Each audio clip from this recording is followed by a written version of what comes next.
지난주에 여러분 주보 간지의 사역 제안서를 끼워드렸어요. 취지를 설명해 드렸고 또 여러분의 참여를 부탁을 드렸습니다. 무려 6분이나 적어주셨어요. 무려 6분이나. 저는 한 60명 그 이상 기대하는데요. 아마도 썼을 때에 제가 상처받지 않을까, 그런 어떤 마음이 있으십니까? 저는 상처 안 받으니까요. 꼭 적어주시면 좋겠습니다. 또 써봤자 무슨 변화가 있을 것인가, 그렇게 의심을 하고 계십니까? 작은 변화와 또 우리들이 함께 그 변화를 위해서 기도할 때에 하나님은 분명히 우리로 하여금 그것들을 보게 하실 것입니다. 여러분, 그래서 이번 주 여러분에게 더 기회를 드립니다. 꼭 보시고 저희 목회자들이 보지 못하는 사역의 모습들, 우리 교회를 생각하면서 이런 모습으로 더 기도하고 더 사역하면 좋겠다 하는 그런 모습들을 제안해 주십시오. 그러면 함께 기도하면서 그 모습 놓고 우리들이 한 발 한 발 작은 변화이지만 긍정적인 변화로 우리들이 나아가는데 귀하게 쓰여질 것입니다. 여러분 꼭 써주세요. 제발요. 부탁을 드립니다. 변화, 체인지는 선택이 아니라 필수적인 그러한 부분입니다. 왜냐하면 우리의 믿음과 삶과 사역이 온전하지 못하기 때문에 온전으로 나아가야 할 모습이 있기 때문에 우리가 선택할 수 있고 안 할 수 있는 그런 것이 아니라 반드시 우리들이 택해야 하는 그러한 부분입니다. 그러한 공감대가 우리 함께 좀 형성이 되었으면 좋겠어요. 우리가 변해야 된다라는 것이 목회자뿐만 아니라 여러 성도님들도 함께 우리가 변해야지 우리가 성장이 있고 진보가 있고 믿음의 열매가 있고 하나님 기뻐하시는 그러한 모습이다라는 것이 함께 공감을 이루었으면 좋겠습니다. 여러분 모두가 다 변화를 원해요. 그지요? 그러나 변화는 참 쉽게 이루어지지 않는다라는 데 약간의 딜레마가 있습니다. 교회에 룰을 세우고 또 폴리시를 세우고 또 프린시플과 같은 원칙을 세워서 이 변화가 자동적으로 주어지는 것이 아니지요. 그 제도나 또 프린시플이나 룰들을 운영하는 실제적인 주체, 우리들의 마음이 변화되어야 변화의 작은 모습들, 이것들이 커져가고요, 진정한 변화를 느낄 수 있는 그런 모습이 될 것입니다. 여러분, 그 변화를 위해서 우리 함께 손 붙들고 갔으면 좋겠어요. 혹간에는 우리의 믿음에, 우리의 사역에, 우리의 교회 모습에 뭐가 변화가 필요할까 잘 되어져 가고 있는데 우리가 노력해서 될 것이 아니라 하나님이 바꾸셔야지, 그렇게 생각하시는 분들도 변화의 당위는 인정해 주시고 함께 그 노력을 위해서 함께 여러분 수고하고 땀 흘렸으면 좋겠습니다. 오늘 변화를 위해서 성경의 말씀을 의지하기 원하는데 느헤미야의 말씀을 통해서 어떻게 우리가 변화를 위해서 한 마음으로 엮일 수 있을까, 그것들을 좀 생각해 보기 원합니다. 느헤미야는 꽤 유명한 그런 성경의 인물이지요. 하나님의 사람이고 한 역사의 획을 그었던 그런 놀라운 일을 한 사람입니다. 여러분, 그 느헤미야에 대해서 조금 더 살펴보면 주전 5세기경에 활동했던 사람이에요. 그러니까 2500년 전에 그렇게 유대 땅이 아니라 그것도 페르시아라는 그런 무대에서 그 나름의 일들을 감당해 왔던 사람이에요. 페르시아의 고급 관리였습니다. 그가 살아가는 그 시대는 오늘 성경에 아닥사스다 왕 20년 이 연대를 추정하니까 445년 정도 BC 되더라라는 거예요. 그래서 2500년 전의 인물입니다. 그때는요 매우 중요한 시기였는데 유대라는 나라가 기원전 600년 또 597년, 586년 여러 차례에 걸쳐서 바벨론에 공격을 당합니다. 그래서 나라가 망하게 되죠. 그래서 고급 유대인들은 다 포로로 바벨론에 잡혀가게 되고요. 또 그 포로의 유배 역사가 70년 동안 이어집니다. 하나님의 은혜로 고레스라고 하는 왕의 칙령이 있어서 본토로 되돌아갈 수 있다 라고 하는 그런 시대를 맞게 돼요. 그러나 일부는 본토로 예루살렘으로 들어왔지만 아직도 흩어져서 또 저마다 회당을 중심으로 해서 그렇게 하나님에 대한 믿음을 붙잡고 살아가는 흩어진 이들이 많았다라는 거예요. 그들을 우리가 디아스포라 유대인이라고 하는데, 그 디아스포라 유대인들 가운데에 이 바벨론의 밑에 있었고요, 바벨론 뒤에 페르시아가 또 세상을 제패할 때에 페르시아의 정부의 고위급으로 또 그 역할을 감당하는 2세대, 3세대 유대인들이 있었다라는 거예요. 성경에는요, 에스더라고 하는 그런 인물을 말하고 있습니다. 또 성경에는 느헤미야라고 하는 그 인물을 말하고 있는데, 바로 이들이 디아스포라 유대인들 가운데 2세대, 3세대에 해당했던 그러한 사람입니다. 이미 유대라고 하는 나라는 140년 전에 망하게 되었어요.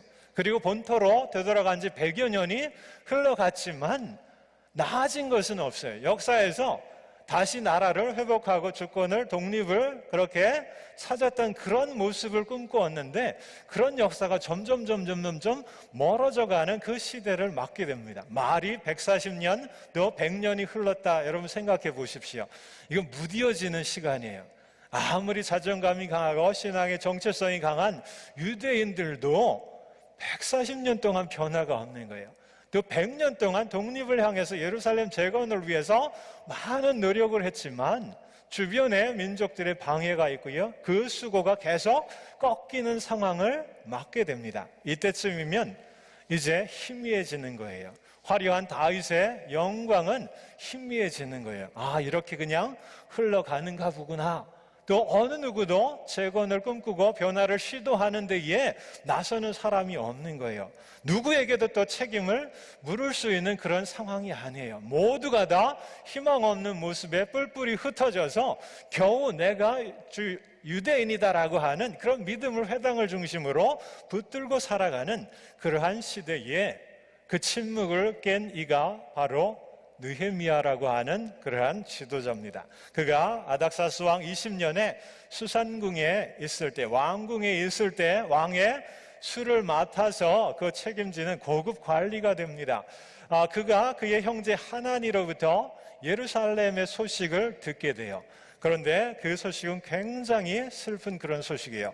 예루살렘이 회파가 됩니다. 무너지고 완전 황폐화되어서 100여 년 방치되는 그 소식을 듣게 됩니다. 성문은 불타서요, 그곳에 남아있는 겨우 신분이 약한, 또 정말 소외되고 연약한 그런 이들은 그곳을 다스리는 사람들로부터 능욕을 당한다라고 하는 그런 소식을 그가 접하게 됩니다.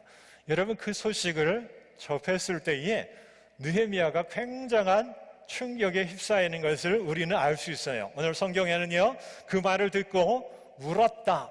그런데 한 번 운 게 아니라 수일 계속 울었다. 금식하면서 죄를 뒤집어 쓰면서 그렇게 하나님 앞에 나아가 기도할 정도로 굉장히 슬퍼하는 그런 모습으로 그가 반응하는 것을 보게 됩니다. 여러분, 이것이 굉장히 놀라운 모습이에요. 보통 느헤미야가 살았던 그 시대에 우리가 조금 더 좀 민감하게 공감해 보면 모든 사람들은 냉철하게 현실론자의 입장을 취하게 됩니다. 먼 페르시아에 있기 때문에, 예루살렘으로부터 1500km 정도 떨어져 있는 그곳에 있기 때문에 내가 도울 수 있는 방법이 없다. 그리고 이미 100년 이상 전부터 계속 예루살렘과 또 그 믿음의 중심, 그 성전을 회복하려고 하는 그런 노력이 100여 년 이상 계속 흘러왔는데 아무런 달라진 모습이 없기 때문에 여러분, 그냥 그러한 진단과 함께 상황을 정리하기에 마련이에요. 냉철한 현실론자들은 그렇게 상황을 그냥 그렇게 그려보면서 내가 할 수 있는 부분이 없기 때문에 그냥 피하고 방관하고 외면하는 그런 모습으로도, 그런 모습을 보여도 어느 누구도 탓하거나 책임을 물을 수 있는 그런 상황이 아니에요. 그러나 느헤미야는 달라요. 이렇게 마음으로 슬퍼하고 또 마음으로 왜 유대의 민족이, 왜 우리가 이 지경이 되었을까 하는 깊은 자괴감과 함께 지금 현실에 고통당하는 동족들을 보게 되는 거예요. 동족들이 얼마나 수치스럽게 능욕을 당하고 있는지, 또 얼마나 그 모습을 지켜보고 있는 하나님의 마음은 어떠한지 그 마음을 느끼기 때문에 그가 울 수밖에 없고요, 또 금식할 수밖에 없는 그런 모습을 보여줍니다. 모두가 다 현실에 대해서 냉랭하게 시니컬하게 반응하는 그때에 이 느헤미야만큼은 마음으로 동족이라고 하는 사람과 또 믿음의 구심점을 형성하는 하나님이라고 하는 존재에 대해서 그들을 바라보고 있기 때문에 마음이 움직여지는 거예요. 동족이 아픈데 내가 여기서 정말로 호화롭게 또 여유 있게 또 힘을 등지고 잘 살고 있는 그 모습 비교해서 또 송구한 마음이 들었겠지요. 또 유대 하나님의 자녀들이 왜 이 지경까지 이르렀을까 하는 그 모습에 대해서 하나님을 향하여서 죄스러운 마음을 느꼈을 겁니다. 공감이라고 하는 그것이 정말로 느헤미야에게 있었기 때문에 가능한 거예요. 동족의 마음을 같이 느꼈다라는 거예요. 하나님의 마음을 같이 느꼈다라는 거예요. 이런 공감이 그 느헤미야 한 개인에게 일어났을 때에 그의 마음뿐만 아니라 사고와 행동과 삶을 완전히 바꾸게 된다라는 거예요. 우리에게도 그런 모습이 좀 필요합니다. 최근에 한국 대통령이 이 공감하는 많은 모습들을 보여주고 있습니다. 대통령 본의가 아니라 국민들은 어떻게 생각할까? 국민들의 마음은 무엇을 바라고 소망하고 아파하는 것이 무엇일까? 그 눈높이를 맞추면서 공감합니다. 그래서 경호의 벽도 허물고요, 또 국정원과 또 국가인권위원회 이런 오히려 국민을 섬겨야 할 그런 이들이 국민을 피해를 주고 조직적으로 그렇게 악을 행하는 그런 부서에 대해서 축소하고요, 또 위안부 문제와 같은 그런 것도 이 국민들의 정서가 무엇인지 마음이 무엇인지에 대한 공감의 마음으로 들여다보기 때문에 변화가 있고, 여러분 오늘자 보니까 85% 국정 운영에 대해서 그렇게 찬성하는 그런 국정을 운영하고 있습니다. 공감이 시작을 이루었다라는 거예요. 이 공감의 대가는 예수님이시지 않습니까? 그죠? 하나님께서 우리의 형상으로 예수님 통하여서 이 땅의 죄인들을 찾아오십니다. 병약한 이들을 찾아오십니다. 소망을 잃은 이들을 찾아오셔서 그들에게 필요한 것이 무엇인지 느끼는 거예요. 같이 눈물 흘리고 같이 고통당하고 같이 꿈꾸는 그러한 일들을 복음 안에서 이루셨기 때문에 정말로 최대의 공감 능력을 보여주신 주님이기 때문에 어쩌면 주님을 뒤따르는 우리도 이 공감의 능력이 필요합니다. 공감으로 서로를 볼 수 있고 또 하나님 볼 수 있고 또 우리의 현실을 볼 수 있을 때에 그 마음이 우리 안에 있을 때에 우리가 달라진다라는 거예요. 여러분 함께 기도했으면 좋겠어요. 하나님 정말 우리에게 공감할 수 있는 그 마음을 다시 회복시켜 주십시오. 옆에 있는 이들을 봐서 아무런 느낌이 없거나 그냥 내가 그 시대에 느헤미야 시대의 많은 현실론자들이 그냥 현실을 차갑게 진단만 했어요. 그러나 그 너머를 바라보는 거예요. 고통받는 사람들을 들여다보는 거예요. 안타까워하는 하나님의 마음을 읽어보는 거예요. 그런 공감의 능력이 여러분 믿음의 가장 중요한 베이스가 될 때에 우리 안에 느낌이 살아있는 거예요. 내 주변을 보고 하나님을 바라볼 때에 이 귀한 마음들이 살아있을 때에 하나님은 그 마음으로 놀라운 일들을 하신다라는 거예요. 느헤미야를 통해서 첫 번째 우리들이 그것들을 알 수 있다라는 그런 것이지요. 여러분 느헤미야가 이 마음이 있었기 때문에요, 또 한 모습을 우리에게 보여주는데 중보하는 그런 모습이에요. 4절과 5절을 보십시오. 금식하며 기도합니다. 기도할 때에 하나님을 찾는데요, 하나님 어떤 하나님으로 그가 고백하냐면 언약을 지키고 긍휼을 베푸시는 하나님 하고 부릅니다. 하나님을 향하여서 명확한 신앙의 고백을 하는 거예요. 아브라함을 통해서 이스라엘 그 후손들에게 하나님 축복하시지요. 영원토록 하나님의 나라가 다윗의 왕국 가운데 함께하여서 땅과 자손과 축복의 통로로 그 민족이 쓰여질 것을 약속을 해주세요. 그러나 범죄함으로 그 약속을 깬 이들에게 하나님 징계하시잖아요. 그 징계를 받는 이들에게 필요한 것은 긍휼이다라는 거예요. 그래서 느헤미야는 하나님 향하여서 약속의 하나님, 징계의 하나님, 그러나 긍휼의 하나님이시지 않습니까? 우리의 기도를 들어주십시오 하면서 하나님을 향하여서 기도할 때에 그가 두 가지 사실에 주목합니다. 먼저는요, 그 자신이 죄를 지어서 그 공동체가 그렇게 징계를 받고 있는 것이 아니잖아요.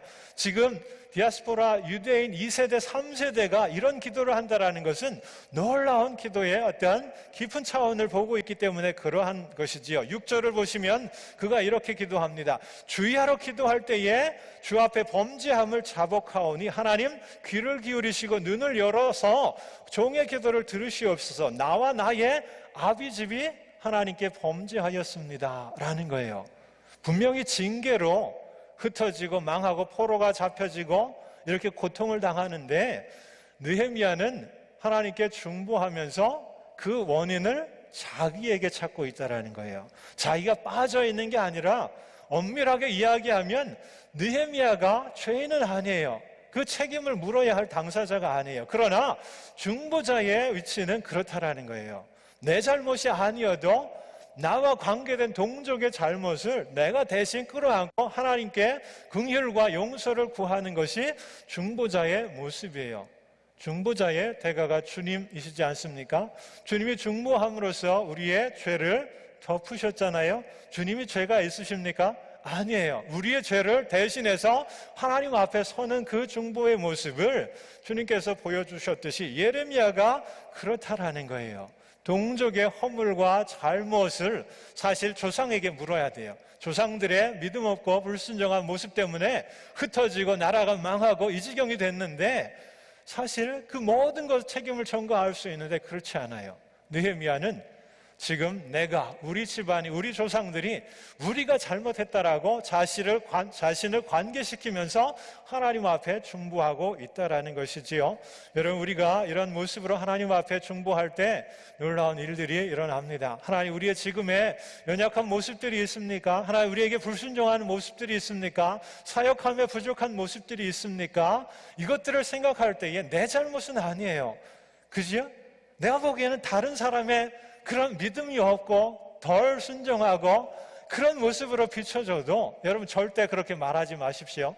하나님 앞에 설 때에 내가 잘못했습니다. 하나님, 우리의 허물입니다. 우리의 약함입니다. 그렇게 중보할 때에 하나님께서 그 기도 가운데 들으시고 지혜와 믿음과 능력으로 채워주실 줄 믿습니다. 바로 그런 모습이 우리에게 필요하다라는 거예요. 몇 년 전에, 아주 오래전 일이죠. 네타시오라고 하는 카톨릭의 그런 유명한 그런 표현들이 있지 않아요? 그죠? 내 탓이라고 생각할 때 정말로 하나님 앞에 자복할 수 있어요.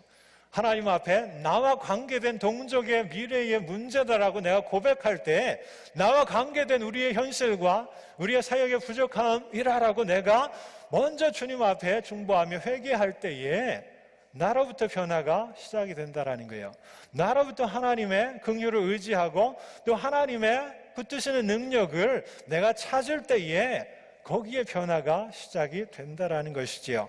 느헤미야는 그 모습을 우리에게 정말로 위대한 믿음의 모습들을 보여주는 그러한 말씀을 하고 계십니다. 또 한 가지 오늘 말씀 가운데 찾아볼 것은요, 마지막 11절에 있습니다. 이렇게 공감하면서 하나님을 향하여서 중보하면서 나아갈 때 하나님 그에게 지혜를 주시는데요, 11절에는 이 말이 있어요. 오늘날 종으로 형통하여서 이 사람 앞에서 은혜를 입게 하옵소서. 이 사람은 바로 아닥사스다 왕의 그런 간접적인 표현이에요. 그가 그 왕의 이방 페르시아 아닥사스 왕의 고급 관리이기 때문에 그 왕의 허락이 있어야 되고 왕의 서포트가 있어야지 그가 예루살렘을 향하여서 예루살렘을 위하여서 뭔가 일을 할 수 있다라는 거예요.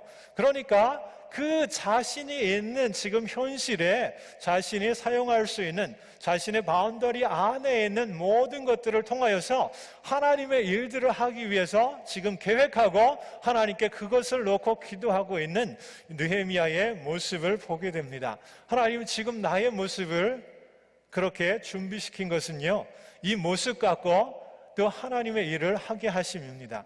내가 지금 살아갈 때 나에게 사회적인 자산이 있잖아요. 나에게 어떤 경험이 있잖아요. 믿음의 어떤 능력이 있잖아요. 나의 관계된 사람들과의 관계 능력이 있잖아요. 내가 가진 소유가 있지 않습니까? 여러분, 이 모든 것들을 통하여서 뭔가를 우리가 쏟아낼 수 있어요. 이 모든 것이 우리의 공동의 마음으로 붙들고 변화를 꿈꾸는 이 교회와 관련되어 있다면 여러분의 갖고 있는 모든 것들을 통하여서 하나님 지혜를 주시옵소서. 이것들을 통해서 하나님 이 교회를 또 온전히 세우며 변화를 이루어갈 수 있도록 하나님 그 가운데 역사해 주십시오. 우리가 기도할 수 있다라는 거예요. 느헤미야를 통해서 여러분 변화의 그런 작은 모습들을 그 힌트와 지혜를 얻기 원합니다. 여러분 먼저 우리가 공감했으면 좋겠어요. 저와 여러분 공감했으면 좋겠어요. 여러분 서로 공감했으면 좋겠어요. 우리의 모든 마음과 믿음의 모습이 하나님 마음을 읽을 수 있었으면 좋겠어요. 그래서 이 공감이 어떤 변화를 우리에게 푸시하는지 그것들을 느꼈으면 좋겠어요. 특정한 이들의 마음이 되어서는 안 되고요. 여러분 정말 조그만 변화이지만 한 발을 내딛는 변화이지만 변화가 있을 때 하나님의 능력을 경험할 수 있고요. 또 하나님께서 우리와 함께 하신다는 이 생생한 믿음의 능력이 결국 더 변화로 나아가는데 귀하게 쓰여질 줄 믿습니다. 힘겹게 한번 굴리자고요. 그러면 굴려진 이 우리의 마음과 믿음과 헌신의 모습들이 또 하나님 은혜 가운데 더 빠르게 더 크게 또 변화를 이루어낼 수 있으리라고 확신합니다. 그것을 위해서 예레미야를 보십시오. 여러분 누구 탓하지 마시고요. 그냥 내가 죄인입니다. 이런 마음으로 하나님 현실을 보면서도 내가 아무런 액션을 취하지 못했던 모습, 기도하지 못했던 모습, 부족한 나의 모습 놓고 내가 먼저 내 탓이요 주님 앞에 자복하고 또 기도했으면 좋겠어요. 그러면 하나님께서 나의 모습을 통해서 하나님 놀라운 일들을 분명 우리 가운데 이루셔서 정말 작은 그러나 놀라운 우리의 변화로 하나님께서 허락해 주실 줄 믿습니다. 꿈꾸면서 함께 갔으면 좋겠어요. 다 일어나셔서 오늘 찬양, 이 찬양 하시면서 우리의 모습 보며 함께 또 기도했으면 좋겠습니다. 정말 우리에게 소원이 있기를 원합니다. 이것이 뭘까요? 하나님 우리에게 주시는 그런 축복 그 너머를 볼 수 있는 소원이 있기를 원합니다. 주신 것 감사하고 블레싱을 하나님께 또 응답할 수 있는 그런 헌신으로 이어나가기를 원합니다. 찬양하겠습니다.